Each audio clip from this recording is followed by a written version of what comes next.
രണ്ടാം തവണയും യുഎസ് പ്രസിഡന്റായി ഡൊണാൾഡ് ട്രംപ് അധികാരത്തിൽ കയറിയത് മുതൽ ഇന്ത്യ ഉൾപ്പെടെയുള്ള രാജ്യങ്ങൾ കടുത്ത ആശങ്കയിലാണ്. കാരണം എപ്പോഴാണ് ഏത് നേരത്താണ് ട്രംപ് നിയന്ത്രണങ്ങൾ ഏർപ്പെടുത്തുന്നത് എന്ന് പറയാൻ പറ്റില്ലെന്നാണ് മറ്റ് രാജ്യങ്ങളിൽ നിന്നുള്ള വിദഗ്ധർ ഒന്നടക്കം അഭിപ്രായപ്പെടുന്നത്.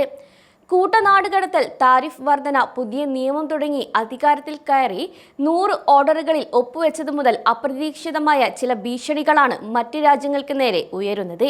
ഇതിനിടയിലാണ് കൂട്ട നാടുകടത്തലിന് ആഹ്വാനം ചെയ്യുകയും ഒപ്പം തന്നെ ഈ പദ്ധതിക്ക് വേണ്ടിയുള്ള എല്ലാ തയ്യാറെടുപ്പുകളും നടത്തിയത്. എന്നാൽ കൂട്ട നാടുകടത്തലുമായി യുഎസിൽ നിന്ന് കടുത്ത ആശങ്കയുണ്ടാക്കുന്ന രീതിയിലുള്ള ചില വാർത്തകളാണ് ഇപ്പോൾ പുറത്തു വരുന്നത്. ഗ്വാണ്ടാനാമോ ബേയിൽ നിന്ന് കുടിയേറ്റക്കാരെ ഒഴിപ്പിച്ച് ട്രംപിന്റെ നടപടിക്ക് പിന്നിൽ എന്ത്? ഒരു ലക്ഷ്യവും കാണാതെ ട്രംപ് ഒന്നിനും ഇറങ്ങില്ല. എന്നാൽ ഈ സംഭവത്തിന് പിറകിൽ എന്താണുള്ളത്? ഇനി അനധികൃത കുടിയേറ്റക്കാരെ ഇവിടെ പാർപ്പിക്കാനാണോ ട്രംപിന്റെ ലക്ഷ്യം? ഇത് പറയുന്നതിന് മുന്നേ ആദ്യം എന്താണ് ഗ്വാണ്ടാനാമോ ബേ എന്നറിയാം.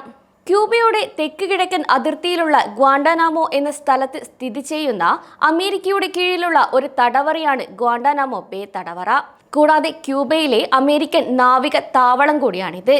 പുതിയ കണക്കുകൾ പ്രകാരം നിലവിൽ 44 രാജ്യങ്ങളിൽ നിന്നായി 600-ലധികം ആളുകളാണ് ഈ തടവറയിൽ കഴിയുന്നത്. തടങ്കലിൽ നിന്നും പുറത്തു വന്ന അപൂർവം ചിലരുടെ വെളിപ്പെടുത്തലുകൾ ഈ തടവറയിലെ കൊടിയ പീഡനങ്ങളെക്കുറിച്ചായിരുന്നു. തുടർച്ചയായ മർദ്ദനം, ഉറങ്ങാൻ അനുവദിക്കാതിരിക്കുക, അസൗകര്യപ്രദമായ രീതിയിൽ നീണ്ട സമയം നിൽക്കേണ്ടി വരിക, ഒരുപാട് കാലം തലമുടി കെട്ടുക, നിർബന്ധിത മരുന്ന് കുത്തിവെപ്പുകൾ, മറ്റ് ശാരീരിക മാനസിക പീഡനങ്ങൾ തുടങ്ങിയവ അനുഭവിക്കേണ്ടി വന്നതായി ഇവിടെ നിന്നും മോചിതരായവർ വെളിപ്പെടുത്തിയിട്ടുണ്ട്. ഇനി എന്താണ് ട്രംപിന്റെ ഉദ്ദേശമെന്നറിയാം. ഗ്വാണ്ടാനാമോ ബേയിലെ യുഎസ് സൈനിക താവളത്തിൽ ഒരു കേന്ദ്രത്തിൽ നിന്ന് നാടുകടത്തപ്പെട്ട കുടിയേറ്റക്കാരെ ഇമിഗ്രേഷൻ ആൻഡ് കസ്റ്റംസ് എൻഫോഴ്സ്മെന്റ് ഉദ്യോഗസ്ഥർ നീക്കം ചെയ്തു. ഈ ഒരു വാർത്തയാണ് പുറത്തു വരുന്നത്. യുഎസിൽ നിന്ന് ചില കുടിയേറ്റക്കാരെ നീക്കം ചെയ്യാനുള്ള ശ്രമത്തിന്റെ ഭാഗമായി ട്രംപ് ഭരണകൂടമാണ് ഇതിന് നേതൃത്വം നൽകിയതും. കാരണം ഒന്നും തന്നെ ഇല്ലാതെ ICE എയർ ഓപ്പറേഷൻസ് ഗ്വാണ്ടാനാമോ ബേയിൽ നിന്ന് 177 വെനസ്വേലൻ അനധികൃത വിദേശികളെ ഹോണ്ടുറാസിലേക്ക് കൊണ്ടുപോയി. തുടർന്ന് വെനിസ്വേലൻ സർക്കാർ അവരെ അവരുടെ മാതൃരാജ്യത്തേക്ക് തിരിച്ചയച്ചു. ഇതുവഴി കൊളംബിയ, വെനിസ്വേല, എൽ സാൽവഡോർ എന്നീ രാജ്യങ്ങളുമായി നാടുകടത്തപ്പെട്ട കുടിയേറ്റക്കാരെ സ്വീകരിക്കുന്നതിനുള്ള കരാറുകളിൽ ഒപ്പുവെക്കുന്നതിലൂടെ നിയമവിരുദ്ധമായി യുഎസിൽ പ്രവേശിച്ച വ്യക്തികളെ നീക്കം ചെയ്യാനുള്ള ട്രംപ് ഭരണകൂടത്തിന്റെ നടപടി തന്നെയാണിത്.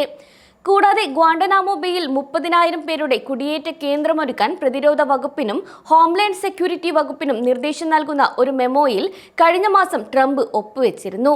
അന്ന് തന്നെ അമേരിക്കൻ ജനതയെ ഭീഷണിപ്പെടുത്തുന്ന ഏറ്റവും മോശം, അതായത് കൊടും കുറ്റവാളികളായ നിയമവിരുദ്ധ വിദേശികളെ കസ്റ്റഡിയിലെടുക്കാൻ ഇത് പിന്നീട് ഉപയോഗിക്കുമെന്ന് ട്രംപ് പറയുകയും ചെയ്തിരുന്നു. കൂടാതെ ട്രംപ് മെമ്മോയിൽ ഒപ്പുവെച്ചതിന് ദിവസങ്ങൾക്ക് ശേഷം ട്രംപ് ഭരണകൂടം ഗ്വാണ്ടാനാമോ ബേയിലേക്ക് കുടിയേറ്റക്കാരെ പറത്താൻ തുടങ്ങി.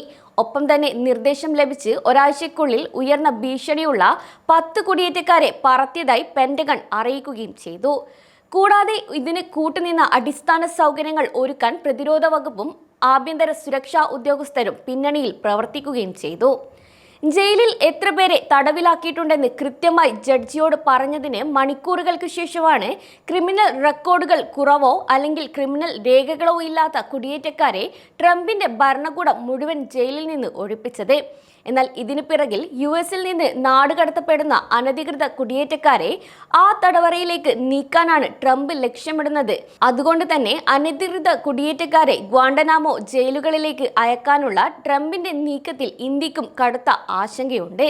എന്നാൽ ഇന്ത്യക്കാരെ ഗ്വാണ്ടാനാമോ ജയിലുകളിലേക്ക് നാടുകടത്തുന്നതിനോട് യോജിപ്പില്ലെന്ന് കേന്ദ്ര സർക്കാർ നേരത്തെ തന്നെ അറിയിച്ചിരുന്നു. കൂടാതെ സൈനിക വിമാനത്തിലാണെങ്കിലും അവരെ ഇന്ത്യയിലേക്ക് തന്നെ തിരികെ എത്തിക്കണമെന്ന് നിർദ്ദേശിക്കുകയും ചെയ്തു. ഭരണത്തിലെത്തി ആദ്യ മാസം പിന്നിടുമ്പോൾ 37,000 പേരെയാണ് ഡൊണാൾഡ് ട്രംപ് നാടുകടത്തിയത്. അതേസമയം ട്രംപ് അധികാരത്തിൽ തിരിച്ചെത്തിയ ശേഷം യുഎസിലെ രേഖകളില്ലാത്ത കുടിയേറ്റക്കാർക്കെതിരെ കർശന നടപടി സ്വീകരിക്കാനുള്ള ശ്രമത്തിന്റെ ഭാഗമായാണ് ഈയൊരു നീക്കം നടന്നതും.